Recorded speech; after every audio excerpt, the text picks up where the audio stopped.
It's funny, actually, about 65% of Solana, the current circulating amount of Solana, is actually currently staked. So way more than half is currently locked up in savings accounts. And that kind of gives you an idea of the degree of faith that people who have Solana have in the ecosystem itself.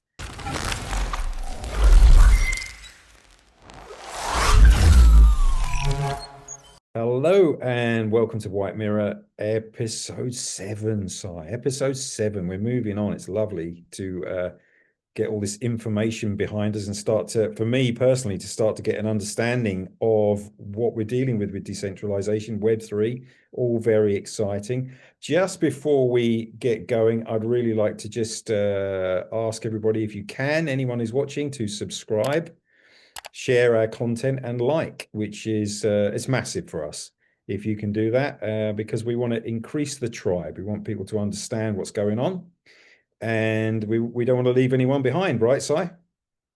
That's right, Dave. And So I thought today we'd have a chat about staking, because you asked me the other day, Si, I think we should do something that's some action points, something that people can get involved in. And if okay. people are beginners to Web3 and crypto, a lot of the stuff, you know, they don't know what to do. They don't actually know what the action points are and what they can do within this world. So staking is one of the first things that I think is really important. And I wanted to kind of give a good overview of why we stake and how we go about it. So, with all that said, Simon, just before we get started into all the information, I've got another gift on the way in the post to you. Now, I know you've had a lot of gender identification issues. You're not sure where you actually are. So here, this is what I've sent you. Thank you, Dave. Yeah, absolutely perfect. So there's no confusion. You are definitely, I penned it in there for you. I think it looks like one of the crypto logos. Hey, it does actually. Well, now you say that, now you're saying that, I should have definitely penned in geek. Certainly, the one on the far right, that's IoT logo from the Helium network. Oh, you're definitely a geek. That's class, though. Thank you very much, Dave. On Greatly its way, appreciated. mate. I can't wait to see you drinking your morning cuppa with that. Okay, mate. Right. So, shall we dive in, though, Dave? Because I've got a Please. few slides. Yes, Uh, please. right, Dave. So, I wanted to talk about understanding staking in Solana and what that looks like. Great, because I've got no idea what that is. Yeah, so what is staking? I'm going to go through that. Staking generally, because it's the same in a lot of what we call proof of stake blockchains.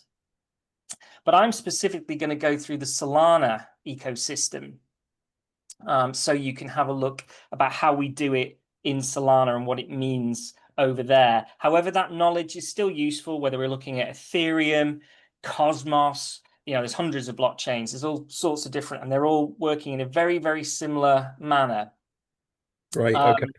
and at the end, I want to go through an actual Solflare example using the Solflare wallet. We talked about hot wallets in the last one, or one of the last episodes, Dave, if you remember. Yeah. Did you remember? Have you set yourself up with a hot wallet yet? I've got a few actually. I've got a couple of hot wallets. Well, we go through the Solflare one, and I'm not Wow. sure if you've got that one specifically, but it's a good one. So we'll have a look at that. Okay, great. Okay, so generally, what is staking? And staking is effectively about locking up your crypto for a period of time temporarily. You kind of commit it into the blockchain, and it's a bit like a savings account, a Like an bank account. ISA or something, yeah? Oh, what, sorry? Like an ISA. Well, you could say that, but that's a specific tax wrapper. And in this case, it's a bit more like an actual bank account. So Okay. certainly at the moment, unfortunately, we can't put many crypto investments or direct crypto investments inside tax wrappers like ISAs and stuff, unless In certain jurisdictions, I think you may be able to put it in their respective tax wrappers, but in the UK, it's a bit difficult. Okay. But it's a bit more like a savings account with a bank. Okay. Okay. But the purpose of doing so is that you're actually securing the network because your locked tokens, Dave, they actually help validators. They help with the validation of the blockchain as a whole. Your money is valuable. And so you are effectively, you choose a validator and you stake behind them in the same way that you would choose a bank and open a bank account with them. And the reasons you might choose a bank is because of reputation or their performance, or you might believe in their ethos and stuff like that, right? Okay, understood. Yeah. So it's a bit like that with the blockchain. You can choose one of the nodes. And in one of the last videos, we talked about how the actual blockchain works. We were looking at Bitcoin at that point in time. But in the same way, all the networks are decentralized, and you can choose one of the nodes, the validators, the operators, to stake behind. Okay. Okay. And so, with my understanding of the blockchain, this is 100% secure because no one person can do anything with that investment. It's a group thing, right? Yeah, actually, even when you do stake behind a validator and it's decentralized, and there are, there could be thousands and thousands of these, and many of them are small companies or individuals that may be running a validator node. They don't actually have access to your crypto. You are Okay. purely putting it in an account that is like an escrow account that is behind, staking behind that, in the same way that you're putting it in a bank account. There, of course, with a bank, they have access to that your account, but with Yeah. in crypto, they don't have access. It is secure, Dave. But the main thing here, the main point is that the reason you would do that is that you can earn rewards um, for your kind of contribution because you're putting some money into the blockchain and you're locking it up for a period of time. You'd expect a yield, you'd expect a return on that. Mhm. And that's exactly what happens. The network actually pays you with more cryptocurrency. You might put Right. 100 in, and then very slowly it's kind of going up like it would do in a savings account. Fantastic. And I suppose we're going to have to talk about at some point percentages, percentage rates. Absolutely. You do get a yield, APY, the percentage yield, the annual percentage yield. But actually, we'll come on to that in a second, Dave. Okay.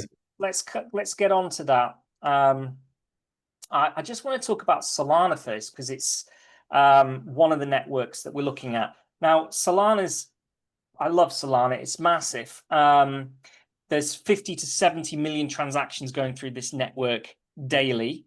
Wow. It's one of the highest throughput blockchains in the world at the moment. So every block is kind of created. If you remember talking about how blocks get created one by one, that's the blockchain chains them together. And every single one of those blocks has a load of transactions put inside them, like you sending money to me or blah, blah, blah, blah, blah. They each Okay. get a block of transactions. The block time is really, really fast, how fast it's creating each one. It's every single block is created in about 400 milliseconds at the moment. And Okay. because there's so much going through it, the transaction fees are tiny. They're usually like less than a cent, less than a penny, which makes kind of micro payments like really, really possible. Consumer applications, they're really possible. And if we sort of compare it to Visa, where every transaction they might take 1 to 3% as a merchant fee, it's a different way of operating. It's a fixed cost on the blockchain. It's going to cost you this much to do a transaction. Doesn't matter if you're sending 50 cents, 50p, or £1 million, right? It doesn't really Wow. matter how much you send. The transaction, generally speaking, is about the same amount. Okay. Very interesting that. Yeah. Now, Solana itself, there's loads going on it. They're building lots of applications on top of this blockchain at the moment. So DeFi, decentralized finance, is certainly one massive aspect of it. but there's gaming and social applications, social networks, decentralized, that are being created. So the types of transaction that they're putting inside each one of these blocks can be all sorts of different things. Now, about Yeah, staking, it's funny actually, about 65% of Solana, the current circulating amount of Solana, is actually currently staked. So way more than half is currently locked up in savings accounts, and that kind of gives you an idea of the degree of faith that people who have Solana have in the ecosystem itself. Um, definitely. Yeah, that's amazing to hear that that amount of the blockchain is staked. right. You mentioned the disclaimer, David. Now, and this is something that we have to do. It's really, really important. Um, so I just want to very, very quickly say that none of this is financial advice. And the reasons are that crypto is considered a high risk investment. It can lead to total loss of capital in some circumstances. The past is no guide to the future. And of course, there are no guarantees of returns or profit. You must do your own research if you're going to look into crypto. It's largely unregulated in many countries. Tax laws do apply, and you should seek tax advice if necessary. White Mirror does certainly not endorse any particular cryptocurrency. This is all just for education and entertainment purposes. Okay. Perfect. I thank you very much for that. Yeah. Yeah. So with that out of the way, let's carry on. Yeah. So how do we actually get into all of this? Now, I'm going to briefly go through this because we've touched on it in earlier episodes. And so before we even start pre-staking, we've got to talk about exchanges. And Okay. you have a choice of centralized exchange. This is the place that you normally start off with from the traditional finance world to get your pounds, dollars, euros into the world of crypto in the first place, right? Yeah. And as such, like a bank, there's a lot of KYC. It's like creating a new bank account. You have to sign up, you have to give them their identification documents and things like that. So let me go through. But basically, we've got Coinbase, we've got Kraken, we've got Binance, we've got all sorts of different ones that I touched on in earlier episodes. It's your choice. Coinbase is a really good one, and I'm going to use that for the example, but they're all very, very similar, how they actually operate. So, like I say, you have to, first of all, once you've chosen your centralized exchange, you can sign up and you can complete the KYC, the know your client, know your customer workflows, which is usually about giving them identity documents and things like that. They're so complicated, and these I've got a couple of these, and they take you through it. It's quite clear. There are many videos online about that sort of thing, so I'm not going to go into too much detail, but indeed, it's like signing up for a bank account. And of course, they're designed to take you from one step to the other. So the first thing is really just deciding, okay, I'm going to open myself a crypto account with Coinbase or Binance, and I'm going to get going. And that's what you do. So once you've completed that and you've opened your account, you can then go and purchase some Solana or some Bitcoin or some Ethereum. On the screen right now, it looks like the person is purchasing some Bitcoin here. They're going to click on the Bitcoin icon and they're going to say, right, I want to buy an equivalent amount of dollars or pounds worth of Bitcoin. And it's really straightforward. So I want to buy £10, £100, whatever you feel comfortable with buying. Mhm. And for the purpose of this example, I would say have a look at Solana. If you click on the Solana and then you pay with your debit card, you can choose the amount in USD to purchase. So once you've done that, the next thing is transferring this into a non-custodial wallet. And we talked about wallets before. We've got the centralized exchange. Yeah, sure, you can keep it in Coinbase forever if you like. Or you can choose to take it out of Coinbase and put it just directly into the blockchain. And that's what we're talking about now. So Okay. one option for a hot wallet is Solflare. Again, I really like this wallet. It's user friendly and certainly designed for the Solana ecosystem. Now, the way that you can install that, you could install it on your phone as an app, the Solflare app through the Google Play or the Apple Store, etc. Or you can come into Chrome Web Store and install it as a browser extension. And that's what I'm showing here on the screen. The first thing that you do is you kind of open up the Chrome Web Store, you do a quick search for Solflare, and it looks like that. It's a little yellow icon. Certainly, once you click on that, it has this yellow icon with the S there and Solflare wallet. Do make sure that once you've clicked on it, it's got quite a number of active downloads and things. So you know you've got the real one. It will normally say that it's it's the approved version of that app, and you can see that there are thousands and thousands of downloads, sometimes millions. Once you've got it installed as, let's say, a browser extension, it will ask you, do you want to create a new wallet, or do you want to restore an old wallet? And let's say we're going to create a brand new wallet here. So you click on I need a new wallet. Yeah. And this part is really, really, really important. I can't stress it enough. It's going to give you a recovery phrase or a seed phrase. And it will usually be 12 words. What you have to do is you have to write those down. Don't store them digitally. Don't put them in a text file or something like that. Write it in the old-fashioned way on a piece of paper. There are other ways of keeping those seed phrases safe, but this is your key. Those 12 words in that order are your key to your new wallet that you're creating. They're sort of randomly created by when you get Solflare installed, it will give you a set of random words. Write them down and keep it safe forever. Yeah, yeah, Is yeah, I that do. clear enough, Dave? I do know about this. Because if you lose them, no one's going to help you find it. It's not like a bank account where you are totally responsible for those Yes. those All words. right, all right. That you're getting me back for the mug. I get it. I know you have had a few issues with this in the past, Dave. Having a couple of things. Yeah, I have a photographic memory side, but sometimes it doesn't work.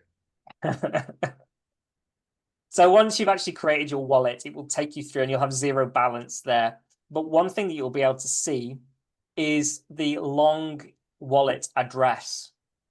And Yes. normally there is a little copy icon or a QR code icon that sits next to that wallet address. So you don't have to start writing down the long address. And by the way, that wallet address is public. It's the public key. Anybody can have that. It doesn't matter if you share that. It's not a secret. It's Yeah. like it is like your bank account number, which of course you do have to share with people if you want people to pay you, right? You normally give them your sort code and your account number. Well, this Yeah. long thing is there's no sort number and account number, it's just one long thing. That's it. And it's that address on the Solana blockchain. Okay. So yes, it's a bit of a pain. It's quite long, but we don't normally write them down. We copy them or we use the QR codes. So in this case, click copy, right? Because it's going to be used in the next step. Okay, so back now to Coinbase.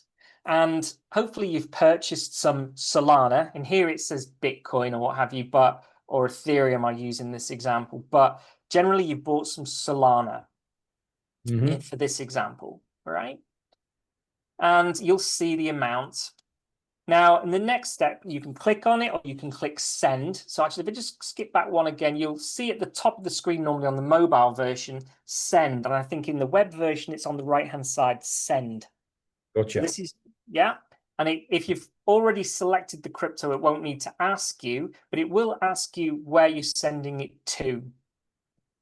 And so it says there, send crypto to a friend or to yourself or something. So this is where you paste in, simply click paste the long address that you just copied from your Solflare. Okay. Okay. Okay. So you paste it in there, and then it'll say, right, how much do you want to send? And you can say, right, I want to send all of the Solana that I just bought, or I can send half of it, or a dollar amount. If you bought $100, you might send 50 of it over to Solflare. You choose the amount in dollars. You actually have the option to select exactly how much SOL you want to send if you needed to do that. You can either way, dollar amount or Sol amount. And then you click send, and it will allow you to review it. Now, you can then flick back over to your Solflare extension with your wallet and Solflare. And if you wait a few seconds, certainly less than a minute, really it only does take a few seconds on Solana. Click refresh inside your Solana Solflare wallet, and you'll see a balance has appeared, hopefully the amount that you sent, a dollar amount and a Sol equivalent. Okay, this is just really once you're wired into this and once you have the account set up, it's pretty much it's as easy as transferring banks. Yeah, there's Um, no excuse really. I mean, for anybody who's used to moving money, we have to be careful when we're sending money in from one bank account to another. It's yeah, prudent to get the number right and carefully check it, isn't it? absolutely. Well, you do a review with online bank accounts as well, but yeah, that really does show how easy it can be. Yeah, so it will appear. And now, here's the thing, Dave. Once you've got to this stage, you've taken your crypto off those centralized exchange, and it's just you and the blockchain now. It's just you and your Okay, Solana that sits on the blockchain. There's no intermediate. Just because right, you've got the Solflare wallet doesn't tie you to that wallet, by the way. You can go and take those keys over to another wallet if you needed to. So you're not tied to the Solflare wallet either. The wallet right, itself is just a view on the blockchain. I mentioned that in the last. It's not, yeah. crypto isn't inside the wallet, it's on the blockchain. The wallet is just kind of like an inspection of what's on the blockchain. That's a very important thing to understand. That really is. Yeah, I've always felt like it's sat on my phone, but yeah, when you've got your 12-word key, you've always got access to it. that's right. So we can see it now. We can view our Solana balance. Now, and if we move to the next step, this part's really simple. In fact, you've done all the hard stuff by Well, now. yeah, the options there, stake. Right, you click the stake button. Yeah. And you choose the amount of Solana you want to stake. Okay. So you can select half of it, 0.4 Solana or what have you. And then you will choose a validator. Now, Solflare by default might tell you or might give you the Solflare validator. That's their own validator, but it doesn't limit you to that validator. There are hundreds, and you can go and choose one. It's a bit beyond the scope of this video to say how you might go about choosing one, but it's fair to say that if you're choosing any of the ones in the top 20 or so, you've got a really good validator there. Um, there may also be a point to us having another video about choosing validators, though, Dave, and keeping the network decentralized, because there are also, as well as pros, there are also cons to choosing in the top 10. It's nice to be choosing one further down the list to help with decentralization. So we spread the money, to spread the funds in a decentralized way, and we don't centralize them towards the top biggest validators. Which is the whole ethos of White Mirror. 100%. So, Okay. but we will do a specific video on choosing validators and things like that. But for now, this is a bit more of a beginner's tutorial. So Yeah. either keep the default one or select one of the big validators, 4 or 5, 6, 7, 8, 9, 10 down. Okay. And then once you've done that, it's just a case of approving the transaction. Slide it across, approve, and your money is effectively staked behind that validator and earning you an interest. And if I go back a couple actually, Where is it now? Yeah. Oh, you can actually see in it in these slides here. When you're choosing a validator, it will tell you the APY, the annual percentage yield. So in this case, Ha. yeah, it's 6.34% Hey. annually. But actually, it's being paid almost on an hourly basis. It's very, very rapid. That a little tiny bit of extra crypto is being deposited. Of course, with a bank account, you don't see that very often. You might only see it a couple of times a year that you see the amount. Whereas in the blockchain, with everything being so rapid, your yield, your interest payments are being paid every hour. Boop, boop, you see your balance increasing. Okay, amazing. Well, that's a pretty good rate. I mean, you don't get that in the bank, right? Precisely.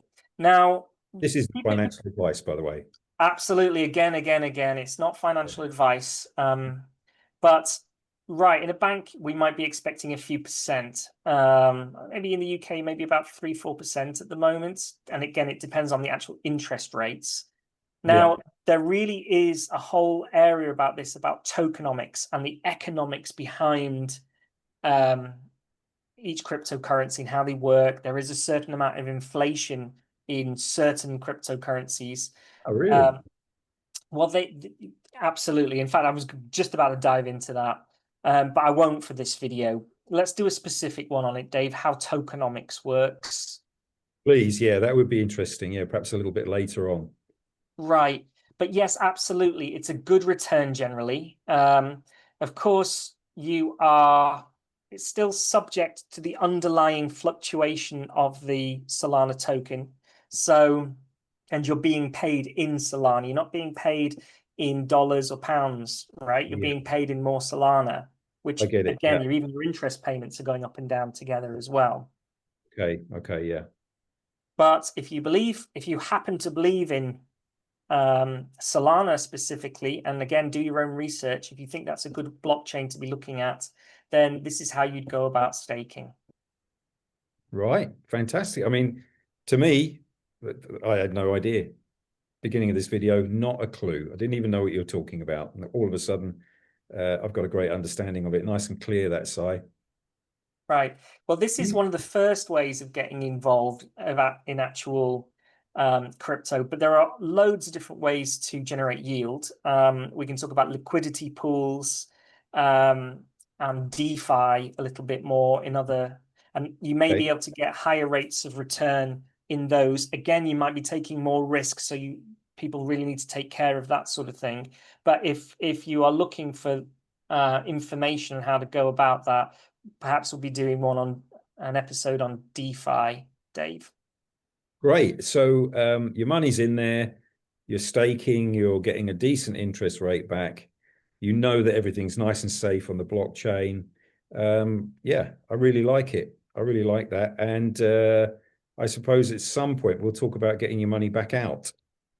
Yeah, well, that's pretty much the reverse. You can unstake and you can send it back to Coinbase. It doesn't have to be in for a certain amount of time or Good point. I'm glad you mentioned that. Yes, there is a period of time, and it's different with each blockchain. okay. Um, I I think I'd have to check, Dave. I think it might be about 14 days, or it might be 7 days with Solana at the moment. Okay. But people can have a look into that, see how long. So once you unstake, it takes, yes, about 7 days or 14 days Okay. It's not, to I was get that. thinking a lot longer. I was thinking like 3 months, but yeah. Okay. Brilliant.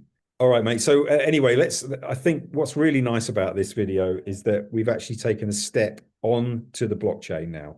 We've actually shown how to actually start getting involved. That's a practical episode. I love it.